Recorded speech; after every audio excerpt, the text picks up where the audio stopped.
Hello. How to create a Facebook lead ads in 5 steps. 1. Go to Ad Manager. In the Ad Manager, click Create in the top left corner. 2. Choose a lead generation as your destination and name your campaign. Choose the page you plan to use for the lead ad. Click View Terms and then agree to the Facebook-led ads terms and conditions after you've read them.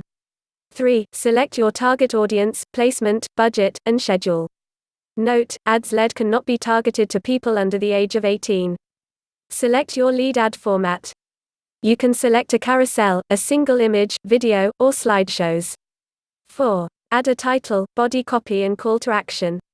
A window on the right to offer a preview of your ad as you create it. Scroll down and click the contact form.